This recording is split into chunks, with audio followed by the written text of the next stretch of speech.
안녕하세요. 반갑습니다. 허재삼 작가입니다. 오늘 제가 여러분들께 소개해 드릴 책은요. 김민영 작가님이 지은 삶의 무게를 줄이는 방법. 네, 먼저 작가 소개를 하겠습니다. 지은이 김민영. 어릴 적부터 사람들 앞에서 말하는 직업을 꿈꿨지만 의도치 않게 글쟁이라 불리는 일을 더 오래 했다. 뭘 하고 살면 좋을지 몰라 길게 방황했지만 뜻밖의 일을 하면서 운 좋게 꿈꾸던 일까지 하게 되었다. 지금은 쓰고 말하고 다른 이의 마음을 보듬는 작가, 강사, 컬러 테라피스트로 활동하고 있다. 어떤 날은 뭐든 할 수 있을 것 같아 들뜨다가도 또 어떤 날은 뭐 하나 제대로 하는 게 없는 것 같아 불안하다. 하지만 어떤 순간에도 나 자신에게 상처 주지 않기 위해 애쓴다. 그리고 그 고민과 결심을 글로 쓴다. 네, 들어가는 말 보겠습니다. 삶의 무게를 줄여줄 당신만의 부력이 있나요? 물고기는 몸속에 불에라는 공기주머니를 가지고 있다. 불에 들어가는 공기의 양을 조절할 수 있기 때문에 끝없이 가라앉지 않고 물속에서 자유롭게 헤엄칠 수 있다. 그런데 그 중에 부래가 없는 물고기가 있다. 바로 상어다. 상어에게는 부래가 없어서 가만히 있으면 물에 가라앉아 죽고 만다. 물에 뜨기 위해, 즉 생존을 위해서라도 상어는 쉴 새 없이 지느러미를 움직이고 꼬리를 저어야만 한다. 심지어 자면서도 움직임을 멈춰선 안 된다. 모든 물고기가 두려워하는 바다의 제왕 상어. 죽을 때까지 감내하고 살아야만 하는 고난과 역경을 딛고 상어는 물고기들 중 최강자가 되었다. 삶의 고난이 크면 클수록 결과가 좋을 거라고 주장하는 사람들에게 상어의 이야기는 좋은 소재가 된다. 그것 봐. 상어가 바다에서 가장 힘이 센 존재가 될 수 있었던 건 다 생존을 위협받을 정도의 위험과 어려움이 있었기 때문이야. 라며 우리를 다그친다. 지금 겪고 있는 그깟 일로 힘들다고 엄살 부리지 말고 견디고 버텨서 이겨내라고. 누구나 자기 역할에 따른 무게를 짊어지고 산다고. 그러니 내 삶의 무게가 무거워도 짓눌려 쓰러지지 않기 위해선 쉬지 말고 더 악착같이 움직여야 한다고. 이런 말 때문에 지금까지 얼마나 많은 이가 마음에 상처를 입거나 삶의 방향을 잃고 혼란스러워 했는가. 당신도 그리고 나도. 이 책은 누구나 상어가 되어야 한다고 강요하는 세상살이에 지칠 대로 지친 우리 모두를 위한 책이다. 일, 인간관계 등 현실의 버거운 무게에 짓눌리면서도 무너지지 않고 나를 지키기 위해 애써온 과정이자 여전히 진행 중인 버둥거림의 기록을 담았다. 다행히 우리는 물속에서 불해가 없이 평생을 살아야 할 비극적인 운명을 가지고 태어난 상어가 아니다. 마음먹기에 따라 불해를 가진 물고기처럼 얼마든지 물 위로 떴다가 가라앉았다가 자유로워질 수 있다. 단 이것은 삶의 부력을 만들어낼 줄 아는 사람에게만 해당되는 이야기다.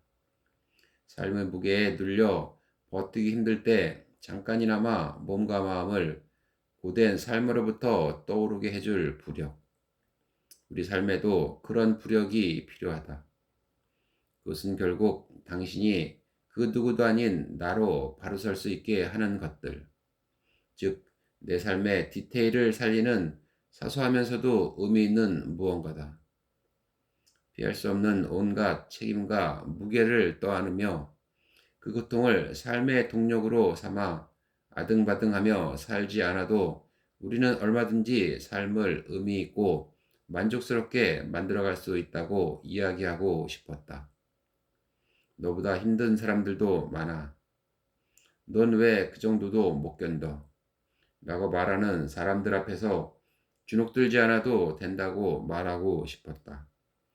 타인 때문에 스스로를 의심하고 질책하는 대신 버거운 삶의 무게를 줄여 사소하지만 소중한 것들에 집중해 보라는 말과 함께 목차를 보겠습니다. 파트 1. 나에 대한 확신 갖기. 파트 2. 힘 빼고 가벼워지기. 파트 3. 타인에게 휘둘리지 않기.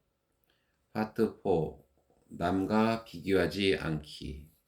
네, 그럼 본문으로 들어가 보겠습니다. 삶은 불안의 연속이다. 한 드라마에 상상암이라는 병이 등장한 적이 있다. 위암, 가족력이 있고 극심한 복통과 구토에 시달리는 등장인물을 보며 마음을 졸였다. 제발 살려주세요. 새드엔딩은 싫어요. 얼른 치료받고 건강을 되찾게 해주세요. 눈물, 콧물 쏙 빼며 지켜보고 있었는데 이 모든 게 상상이 만들어낸 증상이었다는 말을 들었을 때 허탈감이란. 다들 그렇게 생각했는지 다소 황당한 극의 전개에 한동안 상상암이라는 게 정말 존재하냐는 논란이 일었고, 이에 국립암센터가 직접 상상암은 공식 질환이 아니며 정식 용어도 없다는 해명까지 해야 했다. 상상만으로 암이 걸린 것 같은 고통을 느끼다니, 이거 원 무서워서 상상도 함부로 못하겠군. 나는 작가의 상상력을 비웃었다. 그러다 불현듯 다른 곳으로 생각이 튀었다. 상상함이 있고 없고가 중요한 게 아니라 인물의 극심한 불안이 몸의 고통까지 만들어낼 정도로 컸다는 걸 보여주려는 의도가 아니었을까. 그런 경험은 누구에게나 있으니까. 이제는 더 이상 건강을 가신할 나이가 아니다. 요즘은 몸매보다 건강을 더 챙기게 되었다. 친구들과 어떤 영양제를 챙겨 먹는지 서로 정보를 공유한다. 어디가 안 좋다고 하면 주위에선 늦기 전에 검사 한번 해보라며 말을 보태기도 한다. 몸에서 느껴지는 조그만 증상 하나에도 예민하게 반응하며 인터넷을 검색해보곤 큰 병이라도 걸린 듯 불안했던 적 다들 있을 거다. 그렇게 온갖 걱정과 불안에 시달리다 보면 없던 병도 생길 것만 같다. 오히려 병원에 가서 멀쩡하다는 얘기를 듣고 나면 허탈하게 느껴질 정도. 대체 난 뭐 때문에 그동안 마음 졸이며 힘들어 했던 거지 싶어서. 쓸데없는 걱정을 유달리 많이 하는 사람들이 있다. 어디서 큰 화재가 발생했다고 하면 우리 집에도 불이 나면 어쩌나 걱정스럽다. 누가 상해를 당했다고 하면 주변 사람 중에도 나를 배신할 사람이 있지 않을까 괜히 의심하게 된다. 회사에서 쫓겨난 사람이 있으면 나 역시 상사의 심기를 건드려서 회사를 오래 다니지 못하는 건 아닐까 싶어 주눅이 든다. 이혼한 사람의 소식을 들으면 나는 과연 결혼해서 잘 살 수 있을까 불안하다. 사상 최대 취업난이라는 뉴스에 과연 나를 받아줄 회사가 있긴 할까 심장이 떨린다. 이런 사람들은 불안을 느끼는 동시에 불안을 떨쳐내려고 애를 쓴다. 다른 사람에게 위로받고 싶어하고 괜찮다는 걸 확인하려 한다. 남 이야기가 아니다. 나도 나중 일을 과하게 상상하고 남 걱정을 내 걱정으로 잘도 이어가기 때문. 증상의 고통 못지않게 아프고 괴로운 게 불안의 고통이다. 아닐 거야. 설마 나한테 그런 일이 벌어지겠어? 하지만 그럴수록 불안은 더 깊이 파고든다. 사는 동안 해결되지 않는 골칫거리처럼 느껴진다. 알랭드 보통은 자신의 책 불안에서 삶은 그 자체가 불안의 연속이라고 했다. 불안 역시 삶의 조건이며 삶 자체가 불안을 또 다른 불안으로 바꿔가는 과정이라고 말이다. 그 부분을 읽으면서 괜히 울적한 기분이 들었다.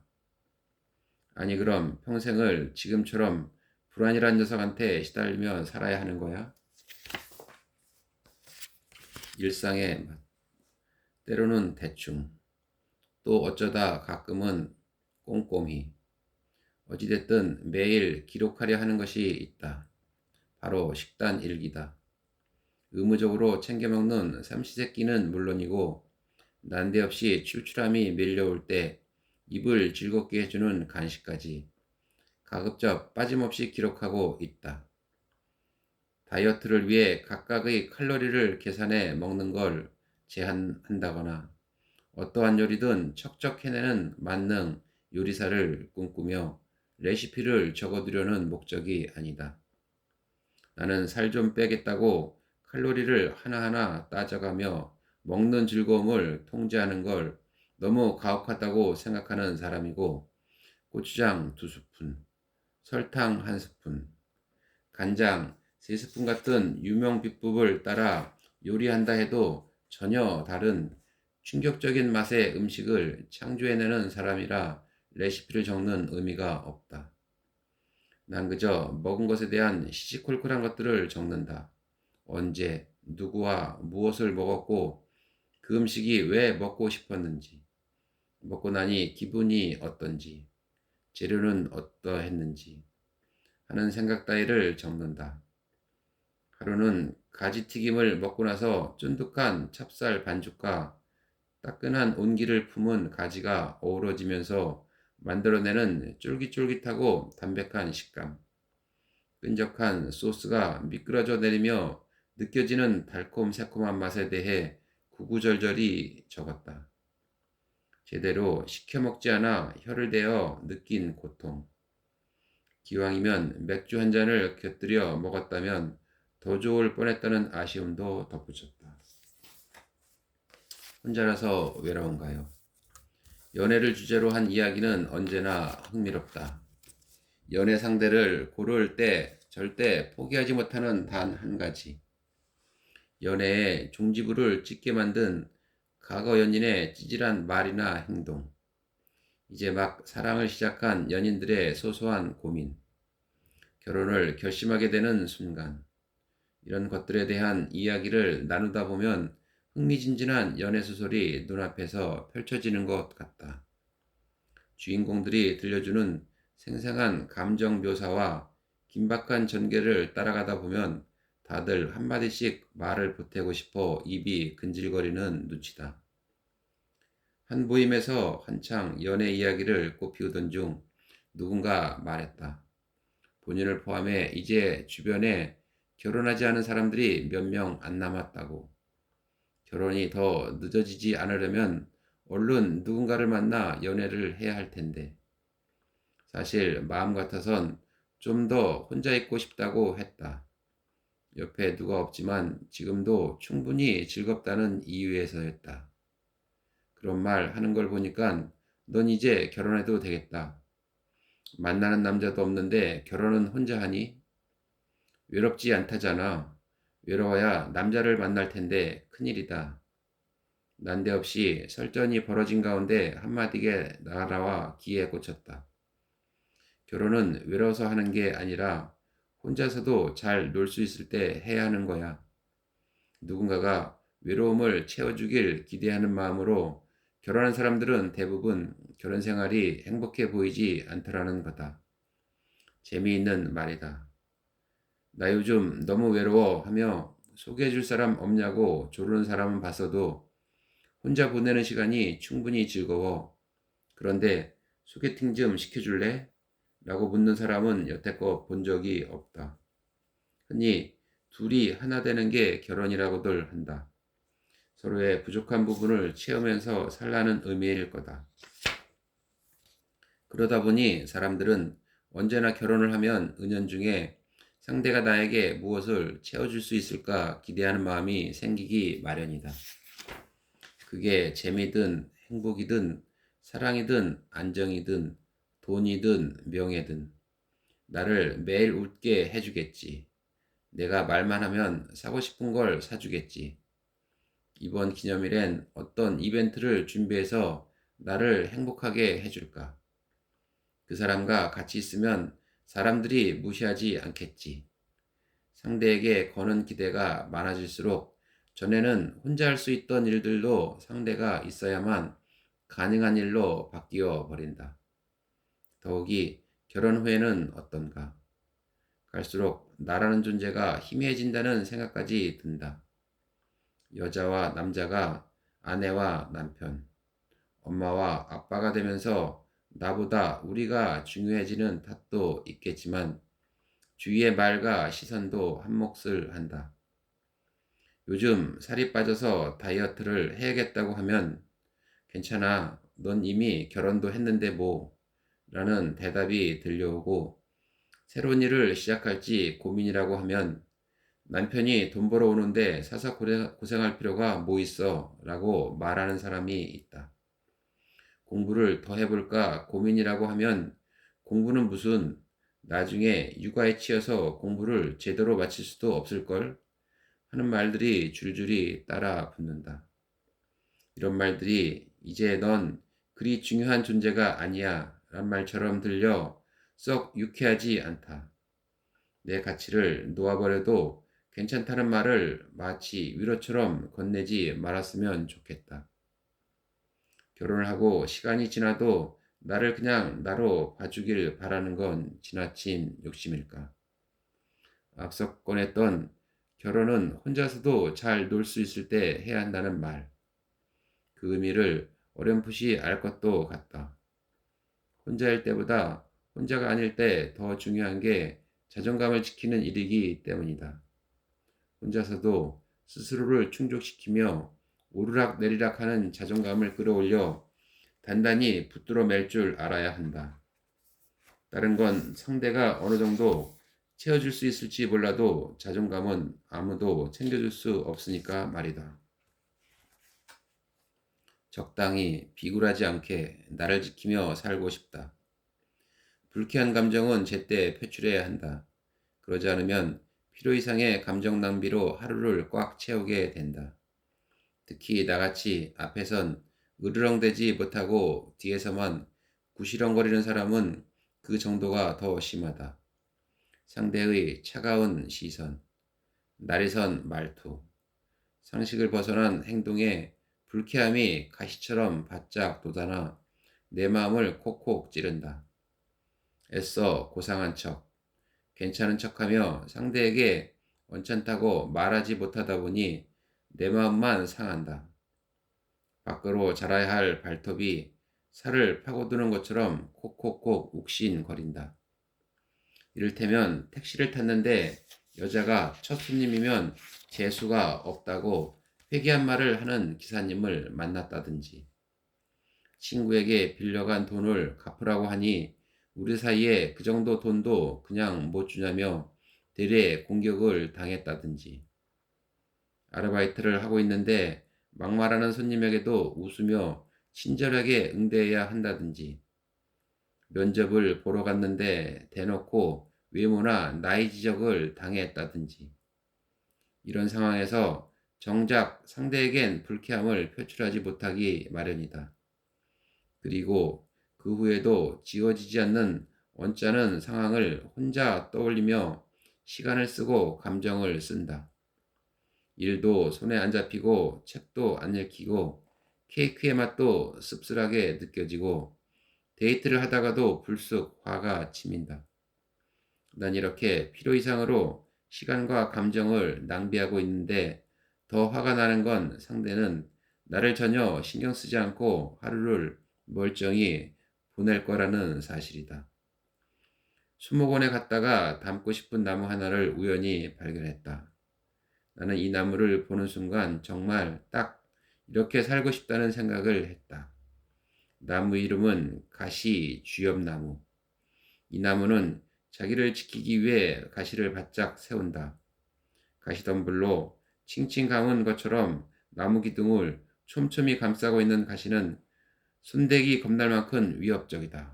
네, 오늘 저는 여기까지 소개해드리고요. 다음 시간에 또 새로운 책을 가지고 여러분 만나 뵙도록 하겠습니다. 감사합니다.